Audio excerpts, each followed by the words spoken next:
All, welcome to Cloud Mastery channel. Today topic is about networking, key features, and we'll discuss about CloudOps roadmap. So let's start with the agenda. We have VPC, Virtual Private Cloud, and then VPC will talk about main components, what kind of main components we have in VPC, and then let have a look in HLD design. We'll discuss use cases, and then cost analysis and interview question and answers. So in respect of VPC, if you can see here, this is virtual private cloud. And if you think your network is a digital city, right? And if you Amazon VPC gives you the tool to become the architect of this city, so granting you the complete control. You can decide whether to place in your resources, just like planning to neighborhoods and ensure smooth connectivity and high security, like building strong roads and protective walls. So similar way we can protect in our network areas as well with setting of our VPC in the AWS Service Console. It's a very simple way. So starting by designing our network layout and adding resources such as EC2 instances for computations. If you have database, then we can go with the RDS instances for reliable database management. And we'll look into the networks to collaborate across accounts, availability zones, even though AWS region as well. Amazon VPC makes it seamless, acting as a digital highway connectivity with your like virtual networks, right? So in VPC, we are not just creating a network; we are also designing the backbone of our entire cloud environments in respect of disaster recovery, backups, and everything. And also, we are securing our AWS environment. So let talk about main components here. We can see subnets, internet gateway, net gateway, virtual private gateway, and peering connections. In respect of subnet, we can have the public subnet and private subnet. That is segregation we can do with the VPC. And internet gateway is about your VPC side of a connections to the public internet, and that gateway is required whenever you have the private subnetting. Suppose you have the private subnetting and you want to access from internet, so that time we should configure the net gateway over there. And virtual private, this is the VPC side of VPN connections. If you want to connect from VPN, then you need to configure this virtual private gateway. And peering connection is about you enable routing of traffic via private IP addresses between two peered VPC. Okay, so let's see about HLD design. We have seen these corporate data centers. So suppose you are working from corporate data centers, then you can connect from the customer gateway and direct connect, and then you can access your environment by the VPN gateway. If you have the branches offices and where you're sitting in your employment, then you can work from that location as well to access via VPN connections. So VPN should be there. And if you see private subnetting and public subnetting, both I have shown here. If you see private subnetting, this is the private subnetting, this is the public subnetting. So based on your requirement, you can configure like this way. And you can see also ability zone 1 and ability zone 2, and what kind of services we can involve here, right? S3, SQS, SNS, SWF, Elastic Beanstalk Stack, database, DynamoDB. So these kind of services you can go through the access over the internet gateway as well. Okay, so this is very simple architecture I've defined here.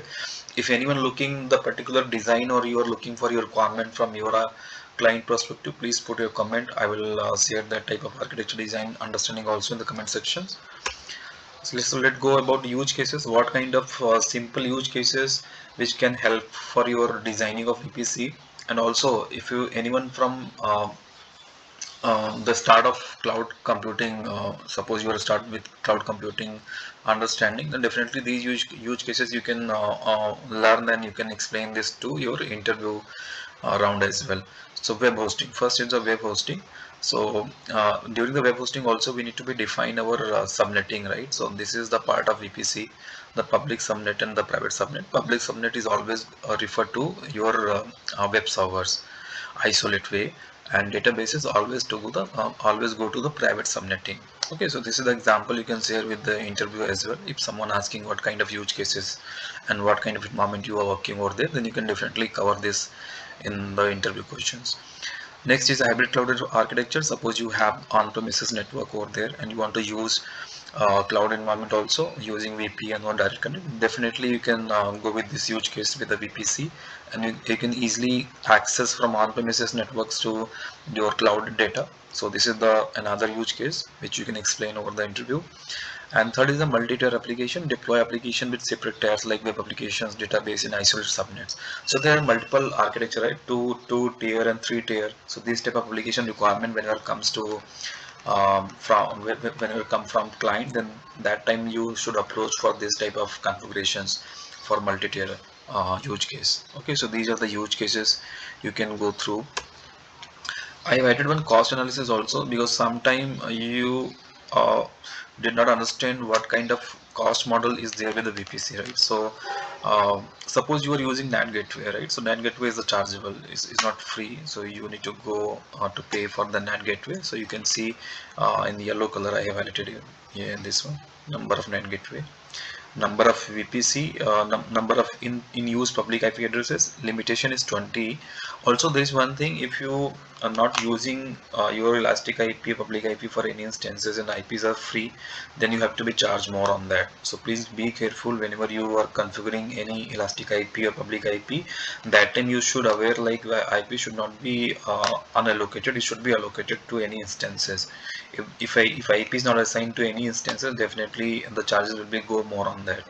Okay, and data transfer also having the charge in respect of inbound and outbound, so that also you need to be take care carefully. And also you can see here analysis, network analysis assessment. If you want to analysis network analyzer any other tools, then you have to be pay for that same for the VPC.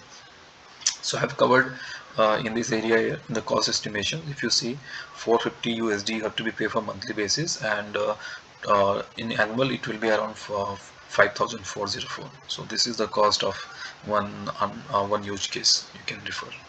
Okay, so moving to interview and question answer, which will really helpful during any interview round.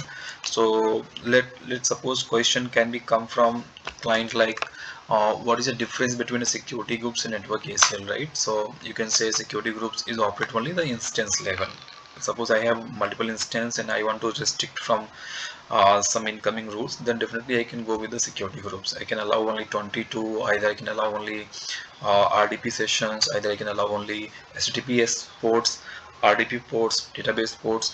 Then these ports I can restrict from the instance level. So that is called security groups. Second is about network ACL. This is operate the subnet level. This is operate from subnet level. It's not operate from instance level. It's operate from subnet level. And these are the stateless. You can see is configured both incoming and outbound roles. So this is the way you can answer to interviewer whenever they ask about what is the difference between security groups and network ACLs. Okay. Moving to next question, how do you connect multiple VPC? So answer is about use VPC peering to establish connection between two VPCs in the same or different regions. The answer is VPC peering. Otherwise, you can use the different approach as well. This is called transit gateway to enable communication between multiple VPCs and on-premises network in a hub and spoke model, right? So this is the way we can do it. And what is the purpose of a net gateway? So net gateway allows instances in a private subnet to access the internet from updates or data retrieval while blocking inbound traffic from the internet. So that is requirement come from the private subnetting. If you have the private subnet based instances, then definitely you need some access of internet during your patching. Suppose you want to patch some systems, either you want to upgrade your packages, right? So this requirement come from application owners and the client requirement. That time you need internet access, so you should definitely go with the NAT gateway for this type of approach. Okay, let's move to the next one is about how many VPCs can you create per AWS account. So limitation is about 5 VPC, but you can always be make a request in AWS support to increase the VPC quota, right? And second question, what is the elastic IP in AWS VPC? So elastic IP is a static IP for address designed for a dynamic cloud computing. It can be assigned to instances or resources in a VPC. So elastic IP in general term, if I say, that is a public IP. So you can assign that IP to any instances. And if instance terminate, then same IP you can assign to different instance also. If you're not using the same instance, and IP will be free. How do you secure a VPC? So using a security groups and network ACLs to control access, you can restrict your VPC. Also, you can enable the VPC flow log for the monitoring traffic. So considering using VPC endpoint for private access to AWS services. So this is the way you can answer to interviewer how to secure the VPC in respect of security groups, network ACL, and how I can monitor from VPC flow log. So this is the way we can cover from the VPC secure part. So let's move to the next one. What is the difference between VPC peering and transit gateway? So VPC peering is about direct connection between two VPCs. Suppose you have two VPCs and both VPCs from the different accounts, then you can definitely fit this root case, and then you can introduce the VPC peering. Second is about transit gateway. It's about hub to connect multiple VPCs and on-premises networks. So it simplifies management and scale better for the larger architecture. So suppose you have large setups and also you have some on-premises data, then definitely you can introduce for transit gateway. So like this way, I can explain this to the interviewer whenever this question comes from them. Let's move. The next question is about what are the VPC flow log and how we can use to them. So VPC flow log capture information about IP traffic, right? So what are the flow logs I have enabled that will traffic and that will capture my traffic going to it from network interfaces and our VPCs. So using this flow log for monitoring and troubleshooting and security analysis, we can send the logs to CloudWatch itself. Either we can have an S3 bucket to enable a S3 bucket, and then we can store the logs. So this is the way you can answer to interview. The next question is about what is the difference between NAT gateway and NAT instance. So NAT gateway is a fully managed service from AWS. It's highly available and scalable automatically.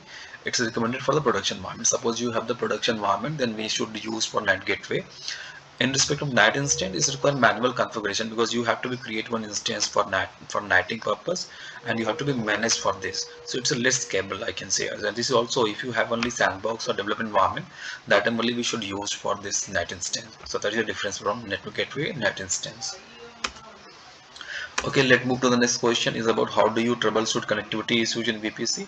So we should follow this approach, like we have to check the route tables for correct routing. Then we can verify security groups and network ACLs rules. Then we can define our VPC flow log, what kind of data I'm getting from the VPC flow log.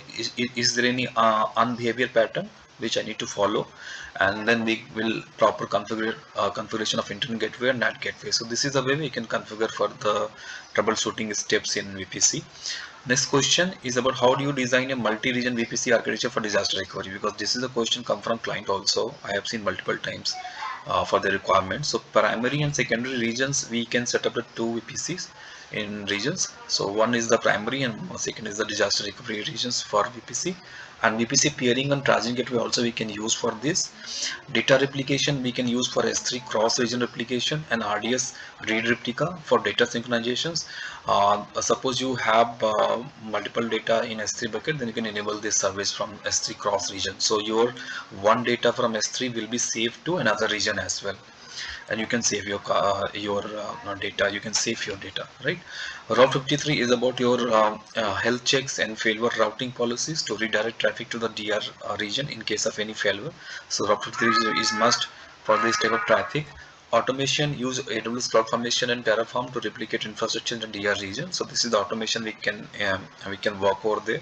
Either you can go with the CloudFormation is a native services. Either you can enable this from the Terraform code, and you can work with the Jenkins and code deploy code pipeline. So this is the way you can configure for the automation approach. Testing purpose, you can do the test failure mechanism to ensure readiness. This is the way we can do it for the testing purpose as well. Okay, so this is all about the VPC. Next topic will cover about DB services in respect of AWS native DB services. What kind of DB services we have in AWS and how can we use for them, and what kind of use cases we need to follow for the database. And then we'll talk about service details and their use cases. Cost analysis we'll talk about, and then we'll cover the interview and question and answers. Thank you all. If you have any questions, please put your comment. Then I will try to answer those query, and please subscribe this channel. Thank you all. Bye bye.